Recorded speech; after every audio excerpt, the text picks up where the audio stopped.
Okay, thank you very much, Steve, and thank you, Peter Gibson and CRE for Severe Asthma in inviting us to present this webinar. And I will be presenting largely following our paper that we published in June, which was very much a multidisciplinary collaborative effort. And we felt it was important to present it like that. And I have at least 4 of my co-authors online at the moment, and they will be contributing to sharing the discussion as well as answering questions at the end. So just briefly to introduce my other colleagues are Paul Beggs from Macquarie, who's an environmental scientist, Janet Davies from Queensland, who's a pollen expert, Mark Hugh, who's head of asthma and allergy at the Alfred, and Danny Saturas from the Department of Human Services in Melbourne. So I'll present the talk with a bit of background and a bit of what we found and some follow-up data as well we've had since the paper was published, just to give it as a platform for both panel discussion as well as questions from the audience and participants. So this paper was published in June. Took us quite a while to sort of get the information together. But we felt it was important to write a paper which not just captured the essence of what happened, but gave you a sense of the enormity and complexity of the event. And we were all different disciplines. We could all have written our individual papers and submitted them. But collectively, we felt a sense of duty to sort of try to capture it in the one place so that people could read it and get a sense of the overall complexity and enormity of the events, as well as the essence of what happened.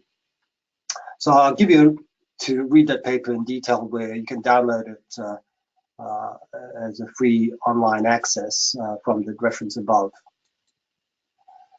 So the event that we're talking about is just coming up the 2nd anniversary now, and October is sort of ramping up to that November time in Melbourne, which tends to be the Thunderstorm Asthma season. So just a bit of background then, in terms of what we understand about Thunderstorm Asthma. We define it clinically just as a observed increase in cases of acute bronchospasm following the occurrence of thunderstorms in the local vicinity. And it was first described in the UK in 1983 with a case in Birmingham where over 100 people attended the emergency department and about 1/3 of them required hospital admission with acute asthma. And since then, a number of episodes have been described internationally in both North America, in Canada and the US, as well as Europe, in UK, Italy, as well as the Middle East. Out of the international episodes, there have been 2 of those episodes have had single deaths, both in the UK in 1994 and 2002. Now, if we look at the episodes that have occurred in the UK, internationally, as I've said, they've occurred in the UK, has had quite a number of them, but also described in various places in North America and Middle East. These have been the sort of numbers of people who have been affected and described as attending to emergency department with acute respiratory distress. And at most, they have numbers in the hundreds. And when the authors of those papers have described what was the likely allergen, they've varied in terms of their source. A lot of them having been mold in the UK, but grass pollen also described, as well as weed and tree pollens. And there have been other episodes where the actual allergen was not specified or defined. Now, out of the Australian episodes, there's one that happened in Wagga in 1997, for which there were a few publicised studies from that. In Newcastle, just some 20 years ago, and in Canberra, about 4 years ago. But Melbourne has had 7 out of the 10 described Australian episodes, starting in 1984, very soon after the first episode was described in the UK. And all of the 7 episodes have occurred in November. And they've occurred at various times during the day, and varying in numbers in terms of those affected who turned up in ED and required to be admitted to hospital. And there's the 1 death following the episode in Melbourne in 1987. But the rest of those numbered at most in the hundreds of people who turned up to ED. But it is the Melbourne episode in 2016 that then dwarfs all other episodes, and was an order of magnitude of 10 times greater than any other previous episodes that have been described, that we felt that we needed to get a sense of what were the factors contributing to that.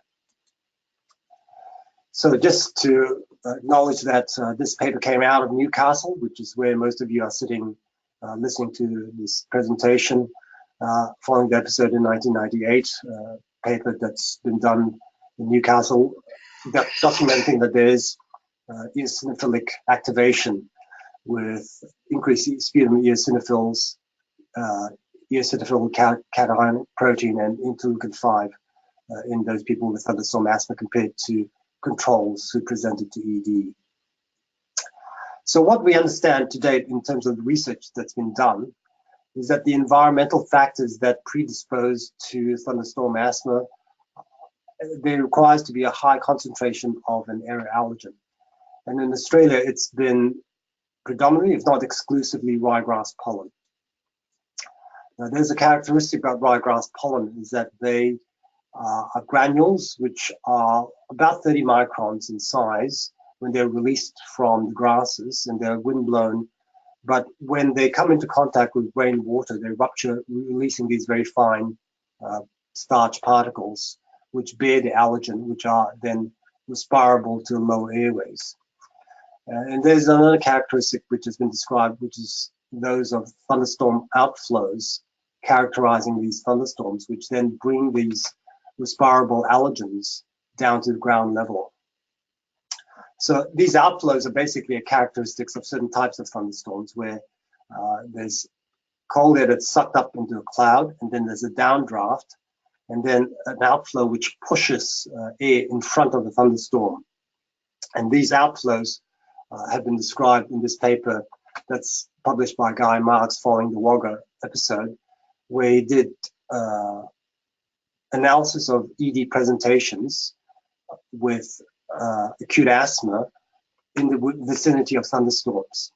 What he found was that where there were thunderstorm outflows described, there was a much increased risk of having thunderstorm asthma epidemics compared to where there were not thunderstorm outflows.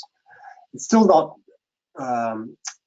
totally predictive, because only about a third of those cases where there were epidemic days, they actually described thunderstorm outflows, so that there's still other factors apart from the thunderstorm outflows that contribute to the presence of thunderstorm asthma. Nevertheless, this increases the risk that certain types of thunderstorms will be associated with the epidemic thunderstorm asthma.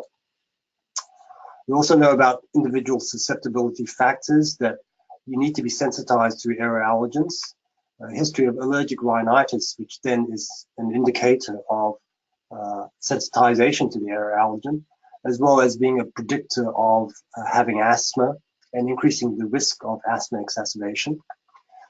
They have to be in a place where they're exposed acutely to the air allergens, usually outdoors. And in those who have been previously diagnosed with asthma, the low rate of inhaled steroid puts you at greater risk of suffering from a thunderstorm asthma event. So this is data from Guy Marks' study following the Wagga episode, which was published in the European Respiratory Journal, looking at a case control study, looking at characteristics of those people who presented with thunderstorm asthma versus those who presented at other times outside of an epidemic thunderstorm asthma event. And certainly those people with hay fever were at much greater risk of thunderstorm asthma. And if you had asthma and you were on inhaled steroids, that reduced your risk of asthma. So just to summarize that graphically, this large pollen particles, which are 30 microns in size, can then impact in the upper airway, giving you acute allergic rhinitis. But generally, they do not pass the upper airway, whereas the ruptured pollen with the fine starch particles, which are less than 2.5 microns, can bypass the upper airway and are respirable directly to small airways where they can induce acute bronchospasm. And the proof of this concept was in this paper that was published following the Melbourne events in 1989, where the group at Monash Medical Centre extracted these fine starch particles from this ryegrass pollen granules and got 4 subjects who had suffered from thunderstorm asthma, and in ICU gave them an inhalational challenge of the starch particles. And you can see that as soon as they inhaled these fine starch particles, there was acute bronchospasm, which then was relieved by salbutamol. So it proved in concept that these fine starch particles could induce acute bronchospasm, and they were respirable down to the small airways. So put all that together, so the allergens released by grass pollen, ryegrass, is swept up into a thunderstorm cloud where contact with moisture in the cloud ruptures and fragments the pollen, releasing these fine starch particles, where then these cold outflows from the thunderstorm pushes these fine starch particles ahead of the storm front. And people at ground level are then exposed to these fine starch particles and inhale them, causing acute bronchospasm. So then just to go to what it was like in 2016, and this is data from our colleagues in the environmental health group led by Paul Biggs, that analyzed the data of rainfall over the 3 months leading up to November 2016. And September was particularly wet. It was much wetter than on record. October was about average, and November was much drier than average. So you had a very wet month, then average, and then a very dry month. So those conditions, we think, contributed to a very large vegetation of ryegrass, which is shown on the next graph, where there was a lot of vegetation picked up by satellite, which then allowed it during the dry spell in November to release the grass pollen. And that particular November, there were very high spikes of pollen. There were 3 extreme days in early November where it was spiked very high, and then leading up to the 21st of November, that particular day was also an extreme high, but not quite as high as the previous 3 very high extreme pollen days. Although we think that these might have just primed susceptible people that these were occurring during a time where there were no thunderstorms during a dry spell, and then this came together where extreme pollen count with the thunderstorm triggered the epidemic event. Now on that particular day, 21st of November, the graph on the left here shows you the weather and temperature conditions over the 24 hours. So on the left here is from midnight until midnight of the following day. So this is 21st of November. It was at the end of a 10-day hot spell, so it was very warm overnight. The lowest temperature was about 25 overnight, and then as soon as dawn broke, it started climbing again until the mid-50s. And this is wind speed. So there were very strong winds, 20 to 30 kilometers an hour. And the X's here are basically wind direction. So you have to look at this axis on the right here, which tells you that a lot of the time, down here means that it was from a northerly direction, swung around to southerly, and then it was northerly most of the time until the front came. So the front came almost exactly at 6 p.m. You can see it lined up here. But the temperature dropped about 12 degrees over 20 to 30 minutes when the weather front came, and the humidity and rain came along with it. So on the right here shows you the thunderstorm pattern lined up in the north-south line, approaching Melbourne. And you can see the outline of Melbourne here with the Port Phillip Bay and Melbourne being here, and then the thunderstorm front approaching at 5 p.m., crossing Geelong, 5:30, and then almost exactly at 6 p.m. crossing the centre of Melbourne and then passing through very quickly over the next 30 to 60 minutes. Now, as soon as, well, this next slide also looks at the data of the sorts of pollens that were picked up by the weather pollen monitoring stations, both in the city and the University of Melbourne, as well as Deakin University, about 15 k's east of the centre of Melbourne. The black line here, which we've circled here, is the presence of ruptured pollen that were counted. So there were certainly weed and grass and tree pollens, but there were also ruptured pollens here that were found. There were also fungal spores that were also noted as well, which we can talk about their significance later, but certainly this presence of ruptured pollen suggests that this may well have been one of the contributors to this acute epidemic thunderstorm asthma event. So the data then from the Department of Health shows that exactly at 6 p.m., where the thunderstorm crossed the centre of Melbourne, there's this sharp spike in the ambulance calls over the next 6 to 12 hours, which totally overwhelmed the ambulance services. And we can go into all the sort of individual factors and tragic stories arising out of that. But this sort of peaked over the first 6 to 12 hours, and there was another peak, and then it took until the next day before it came down. This is the sort of background average ambulance calls over 24 hours that you'd expect over the month. So the very sharp spike there.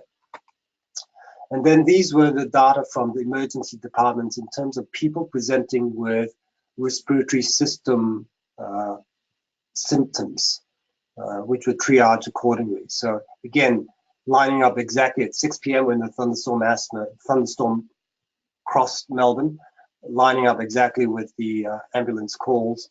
All these people presenting with respiratory symptoms to emergency department. There's this purple line where there was nil diagnosis. So nil diagnosis were people where there was actually nothing that was noted as being the presenting symptom. Now, the shape of that curve mirrors exactly with the respiratory system illness. And what we think it is, and we have taken that as the same data, is that these were people where the emergency doctors were so busy trying to treat people who were turning up to ED, going up to the waiting room and administering bronchodilators in the waiting room, that they did not have time to capture the medical symptoms of the patients. But it came down at exactly the same pattern as the respiratory system illness. So these have been counted as being part of the thunderstorm asthma presentations as well, because there was no other reasonable alternative explanation for this nil diagnosis. But everything else followed the usual sort of pattern otherwise. This is data again from the Department of Human Services about the patterns of age patterns of people who were admitted to hospital with asthma.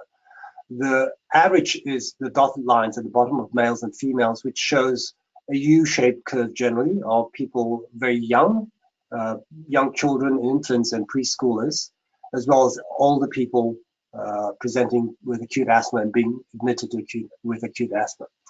But the characteristic of the event was that it tended to shift the other way, that most people who presented were in the adult, young to mid-adult years, in female as well as male. But interestingly, in the males, there was also a sharp peak in the school-age males as well.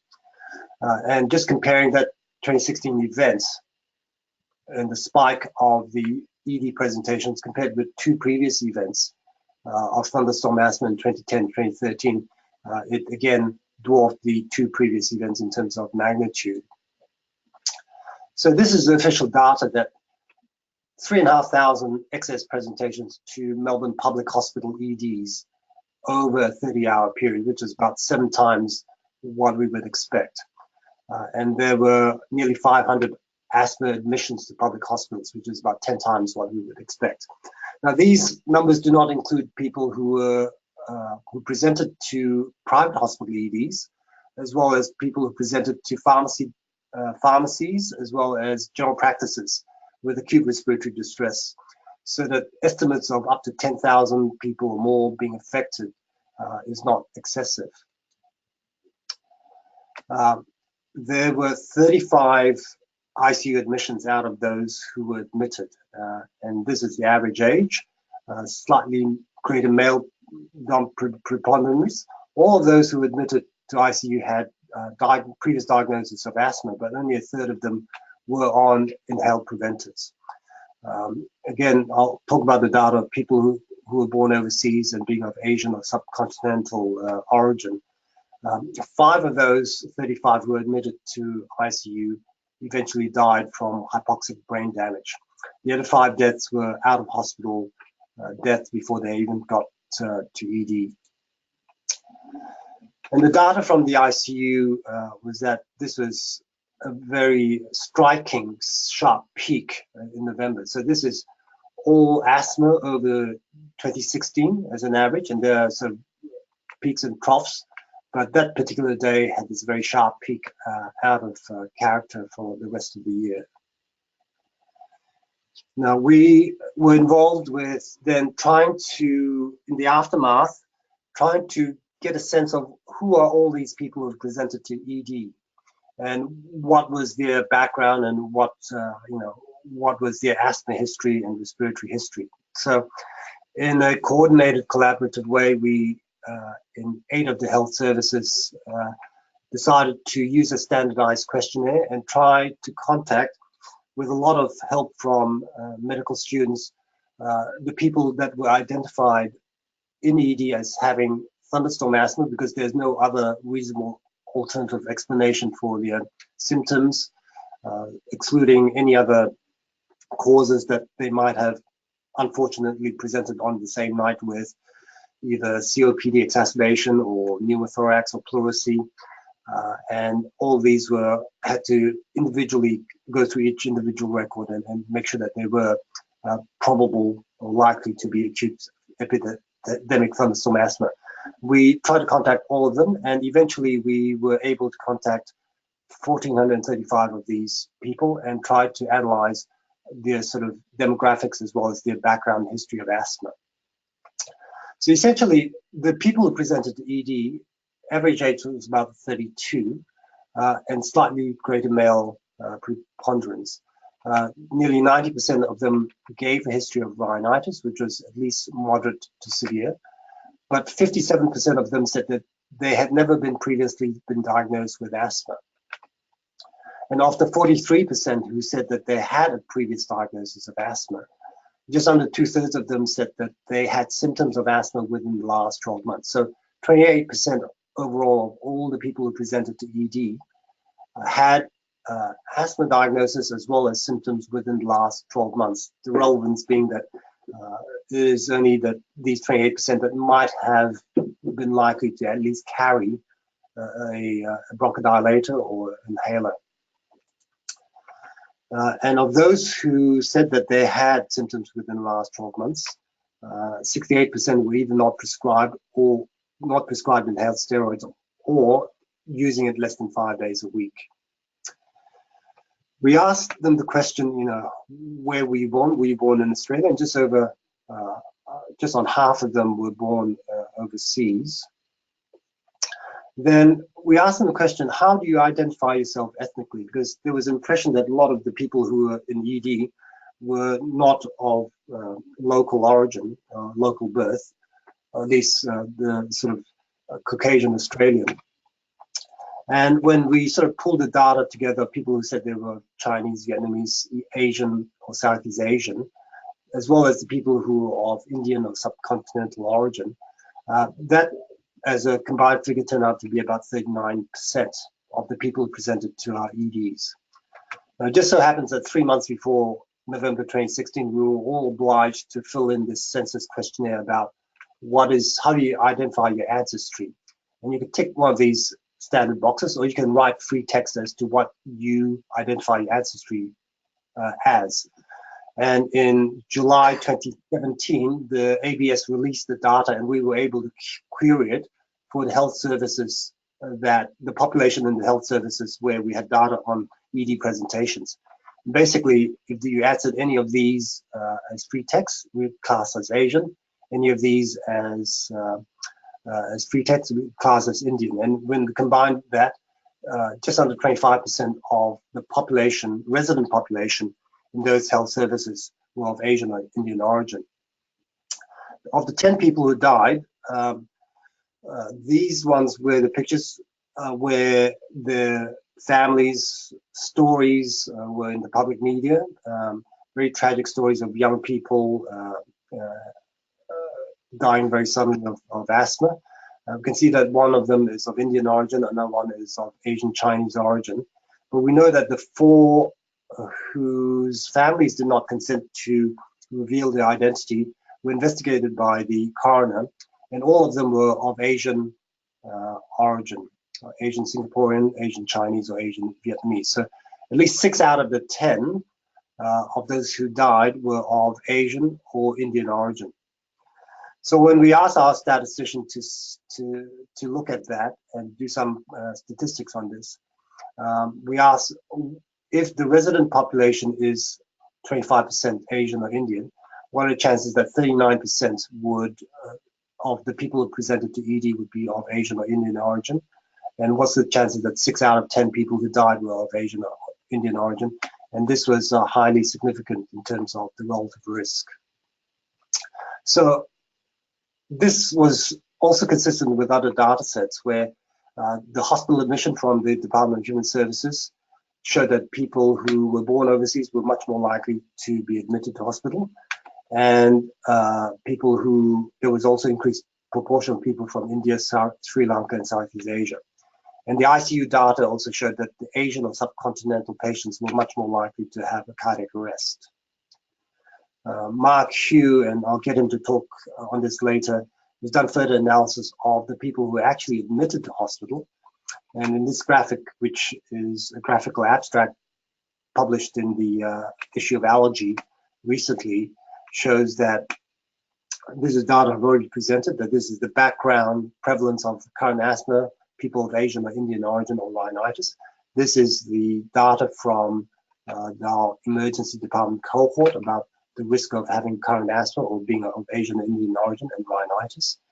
And then when you analyze those people who presented to ED, what's the risk of being admitted to hospital after your presentation to ED? And being of Asian origin, born in Australia, significantly increased your risk as well, which is of interest and is consistent with other data that it's not just the immigrant or migrant population being at increased risk of allergy, but the children of migrant population have also a far greater risk of allergic disease compared with your cousins born in their parents' country of origins or their peers who were born in Australia of non-Asian origin. So just to summarize that, majority never been diagnosed with asthma or had past asthma. A high percentage were born overseas. We had a very high percentage of Asian and Indian ethnicity who were also more likely to require hospital admission, were at greater risk of having a cardiac arrest in ICU, and were much more likely to die from acute severe asthma. Now, when we published the paper, there was an accompanying commentary editorial from Don Cocroft, who referred to this perspective paper that he had published earlier in the year in the Annals of Allergy, Asthma, and Immunology, where Don Cocroft described thunderstorm asthma as an allergen-induced early asthmatic response.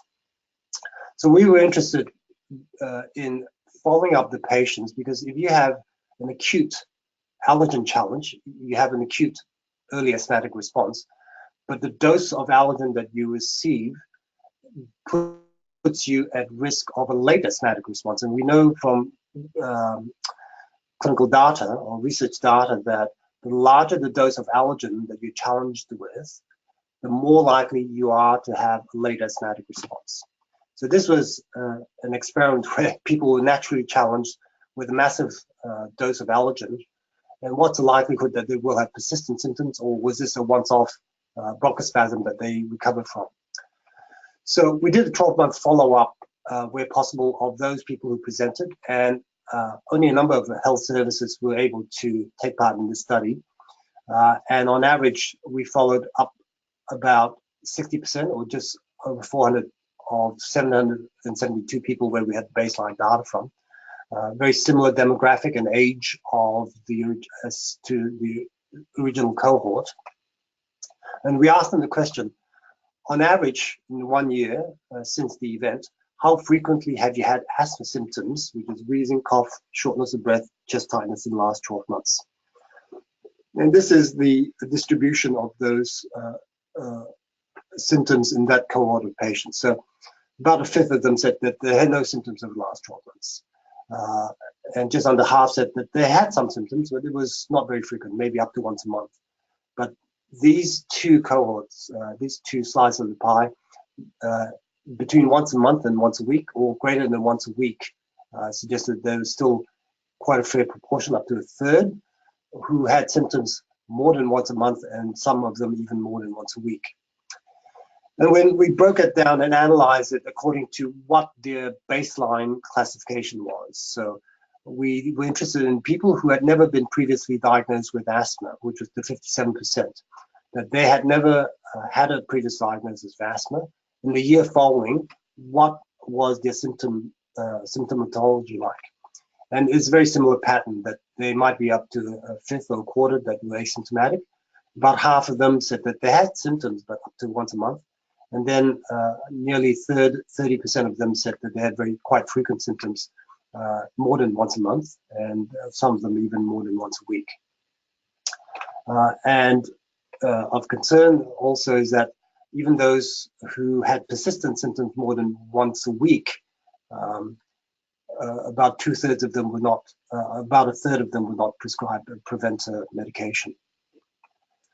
So just to summarize so that we can have time for questions and panel discussion, is that there's been thought as to why this is happening and what's the risk of this happening again, and the possible role of climate change and the weather patterns that we've been getting, both in terms of the amount of rainfall and contrast with dry spells, whether that increases the risk. Again, climate change increasing the risk of thunderstorms. The issue about Asian migration to Australia and Western countries, and this genetic susceptibility in a new country of developing allergic conditions, and the descendants, the children of these migrants, first generation Australians of Asian parents, being at even greater risk of allergic diseases compared to their non-Asian peers born in Australia. Question about the health service response to an epidemic allergic crisis, that we have very good health service, but nevertheless it was strained under the great numbers of people who presented to hospital. Then Danny can talk about what has been done by the Department of Health to try to address this. And of concern and interest is the persistence of asthma symptoms in the year after those, in the year following the event, in those who had been previously as asymptomatic and who were previously undiagnosed with asthma. So these are all the co-authors. Like I said, it's a multidisciplinary effort, and we come from all these different institutions, which are both in environmental science and public health, intensive care, allergy and respiratory clinical departments, and very much a collaborative effort. And we had a wonderful cohort of medical students who were very keen to volunteer at the time. They just finished their exams, and between the exams and Christmas break, they volunteered the time to try to contact all these patients, and without their help, we would not have this sort of data to present. So I'll stop there and make time for both comment from the panel as well as questions from the audience. So I'll hand over back to you, Steve.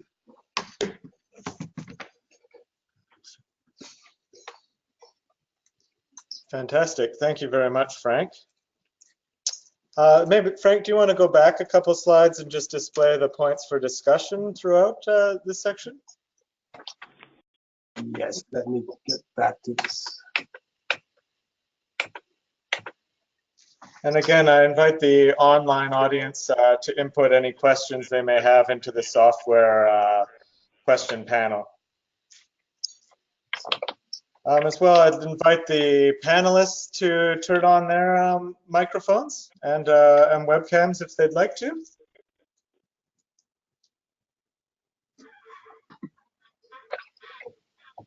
I have a comment, Steve. Yep, go ahead. So this is Janet Davies from QUT. Yep, thank you, Janet. Just in one of the earlier slides on the international episodes of Thunderstorm Asthma from Frank, I just wanted to comment that the 1994 epidemic in the UK actually had around 600 patients presenting or admitted because there were multiple health services involved across the southeast England. So perhaps that event triggered by grass pollen was probably a little more significant than that summary might have indicated. Okay. Thanks. Thank you very much, Janet. We also have Paul Beggs online from Macquarie University, Mark Hugh from Monash University, and Danny Satoros from the Department of Health and Human Services, Victoria.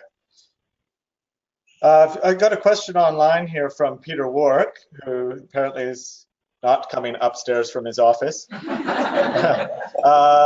The question was, do you have enough data to say how much inhaled corticosteroids is enough to be protective? I'm not sure we have the data. So I think the data from Guy Mark's study following the episode was a yes/no question rather than how much. So I can't give you any evidence-based answer apart from a general feel that you know, any sort of consistent use of inhaled steroids is likely to be protective, but I'm not sure about the threshold. Do you have a thought about this, Mark?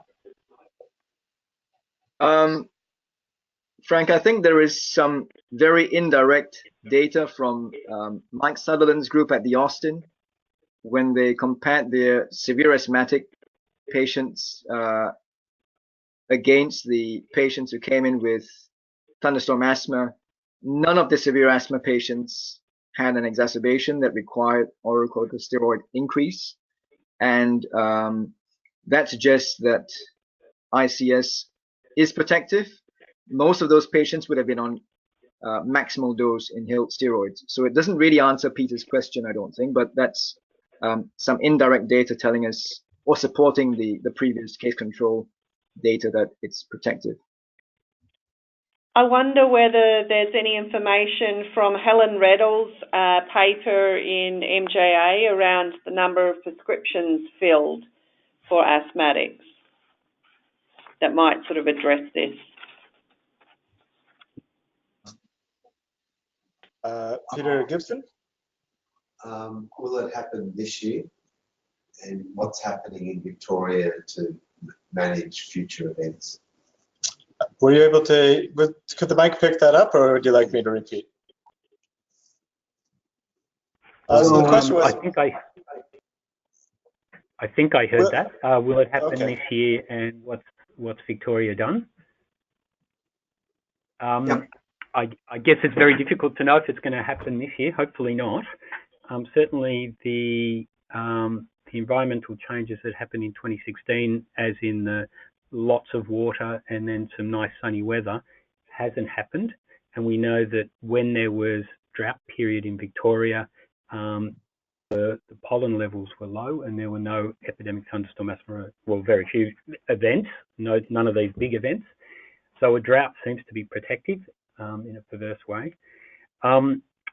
Our pollen colleagues are forecasting a low pollen season this year, so fingers crossed. But certainly we have developed a forecasting system for epidemic thunderstorm asthma, which is a synthesis really of grass pollen forecast combined with the Bureau of Meteorology severe storm forecast. So the Bureau puts together the likelihood of a severe storm mainly due to wind and the forecast for ryegrass pollen, and then put that together, and we use that as an epidemic thunderstorm asthma forecast. And that forecast then gets distributed far and wide as we can put it. So it goes up on our website, it goes up on Vic Emergency website, then goes down in apps, goes out on the Melbourne Pollen website. And then if there is a high risk forecast made, then a whole lot of actions follow with us gearing up in here in the department, messages going out to health services, ambulance, ESTA, they're the OOO people. So a whole lot of arrangements have been put in place to be prepared on those high risk days. Of course, the forecast isn't 100%, and on moderate risk days and through the grass pollen season, in fact, we're expecting everyone here to be prepared, particularly health services, ambulance and ESTA. And those other services, ambulance, have developed quite robust protocols to be able to increase surge capacity. The other stuff, I'll stop in a minute. The other stuff that we've done is a whole lot of health promotion for the community, a whole lot of training for primary care, so GPs, pharmacists, practice nurses. We want to pick off those people who have hay fever and think it's not a major issue, and have them hear about thunderstorm asthma, know about treating their hay fever, know about asthma symptoms, just in case they happen to have some, but also if they happen to develop asthma, they know what to do. And with that, we're really pushing asthma first aid as something every Victorian needs to know. And finally, I guess we've improved our monitoring and early detection systems in the department. So if we suddenly see a surge of ambulance calls or calls to 000, that will alert us. We've developed a system called REAMS, which is real-time health emergency monitoring system, where we can get real-time numbers of total presentations to each emergency department in Victoria. That's just total presentations. It doesn't say which one, what sort of presentations they are. But if we get anything that looks like November 21st, 2016, we'll be able to pick that pretty soon. And then we're linked into the emergency warning system, where we can use the warning system that has been used traditionally for fires and floods and storms. We use that system to push out messages to the community and others that there is an event occurring, this is where it is, this is where it's going. So we've done lots. I might stop there. Thank you very much, Danny. I guess that speaks to the health service response and the and measures taken to improve the response from the system. I guess kind of in combination with a question that's come in here now, and kind of an extension of that, is what's the recommendation or the intervention strategy for the individual, and in particular for individuals that are of Asian descent, which seem to be at higher risk of the thunderstorm asthma. What's the recommendations really for those people to prevent or minimize the effects? So I think Danny's department, as well as the National Asthma Council, have taken on to prepare a public health, public education campaign, as well as health professional education campaign, and there are varying levels of intensity of treatment. Basically, allergic rhinitis must be treated if you've got allergic rhinitis, but if you've got any symptoms of asthma, to see your GP to discuss being on preventer inhaled steroids and having an emergency asthma action plan. Do you want to expand a bit on that, Danny, in terms of the scale of that sort of campaign? Sure. I guess we worked with a group of experts, including Mark, and National Asthma Council in developing an information paper which you can find on their website, specifically around thunderstorm asthma. And partly it's we need to improve general asthma care. So we know that overall asthma care isn't as it ought to be. And so part of the whole thrust of our approach is to help support asthma diagnosis and best practice management. So in that line, supporting GPs and others to make sure that asthma is diagnosed, and that if people need inhaled corticosteroids, then they should be on them. The question then was, are there some people who just get sort of mild seasonal asthma? Maybe those are the same people who also get hay fever, and what to do about that group. And so where it fell is that group is at increased risk. They should be offered inhaled corticosteroids. They're allergic rhinitis treated with intranasal corticosteroids. They should be told to avoid storms in grass pollen season. They should have an asthma action plan, know what to do if they get exacerbations. Adherence should be, checked. Technique should be confirmed. So all those usual things.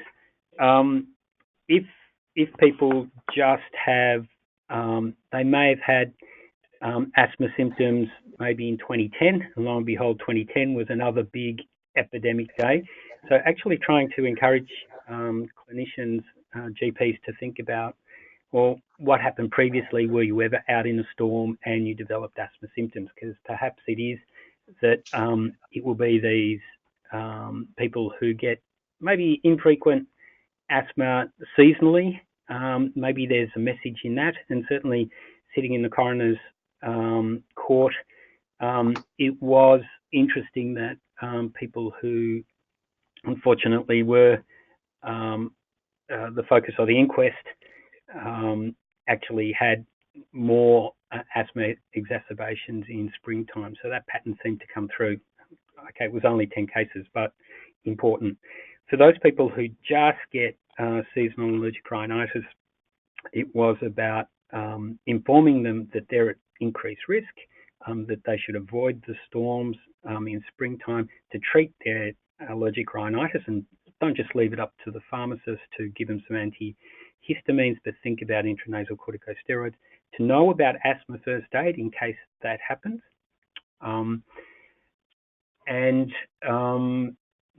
I think that covers all the risk groups. Is that right, Mark? Yes, Danny, I think that's exactly pretty much the whole spectrum. Ryegrass, symptomatic upper airway allergy, asthma, poorly controlled asthma, and then the demographics of Asian and Indian. So risk stratification and inhaled steroids in the highest risk. Peter Works just asked for a clarification regarding the allergic rhinitis, mentioning that it's generally treated by intranasal steroids, and it's unclear whether there's evidence for that to be protective for thunderstorm asthma. Maybe Frank or Mark, do you have a comment on, is that kind of clear? So I don't think we've got any data specifically for thunderstorm asthma, but it would be extrapolated from other studies that have been done that looked at the risk of emergency presentations with acute exacerbations of asthma, and being on intranasal steroids as being protective against that. So I think we're extrapolating from that sort of data to apply to the thunderstorm asthma cohort, but I don't think there's anything specific for thunderstorm asthma patients per se, or thunderstorm asthma with rhinitis. Mark? I'd agree with Frank that there is no direct data. I'd also like to point out that we do have some controlled data on the use of preventive desensitization for ryegrass. So we have recently published that in patients who've had 2 years or 3 years of ryegrass desensitization by sublingual tablets. It appears to be protective from thunderstorm asthma in the context of being used as treatment for allergic rhinitis. So we wouldn't be saying that it's the treatment for preventing thunderstorm asthma, but when it's used for seasonal allergic rhinitis, it has a very powerful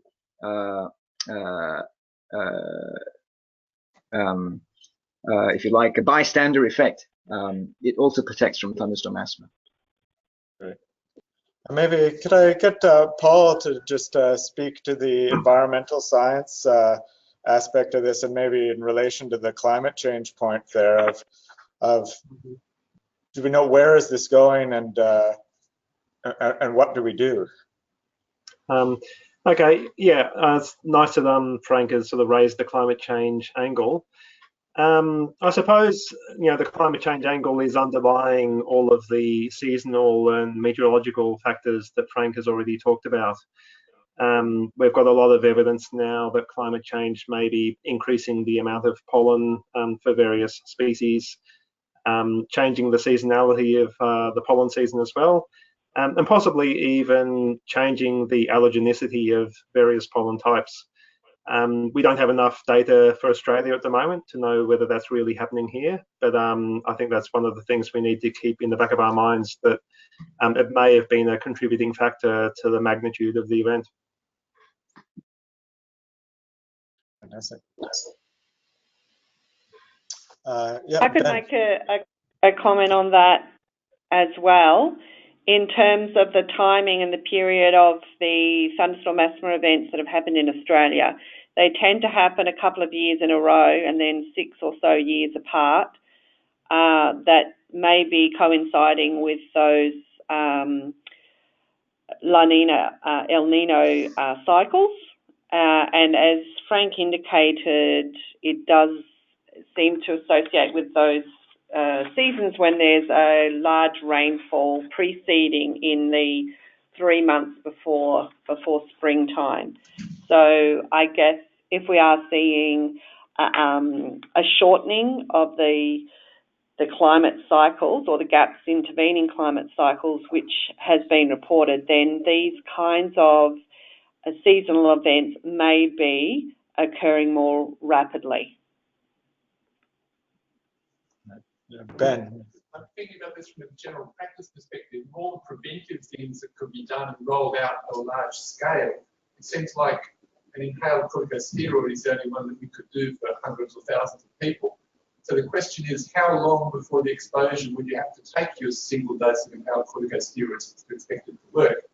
And how much warning does the thunderstorm asthma system give in terms of hours in which you might do something about it?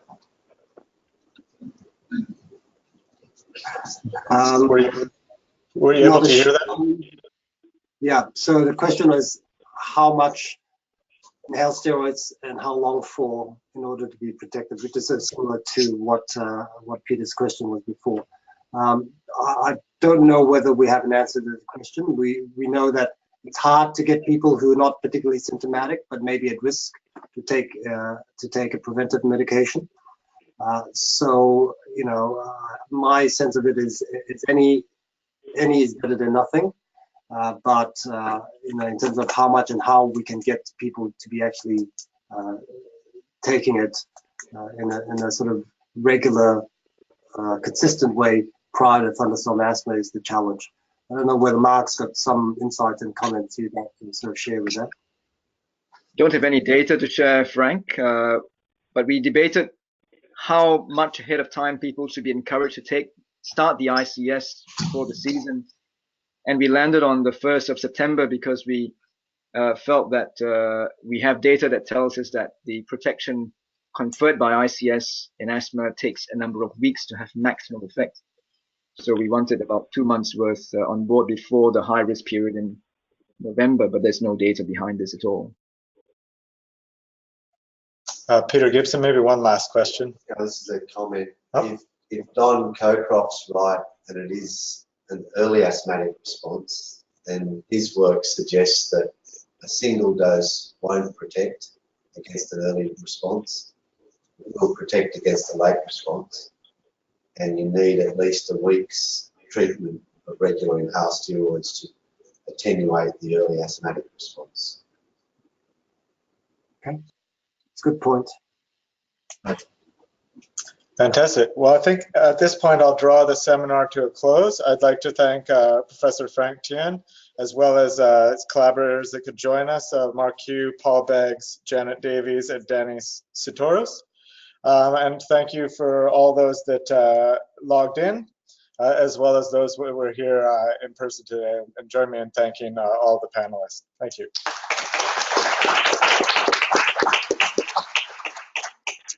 Fantastic. Thank you for the seminar.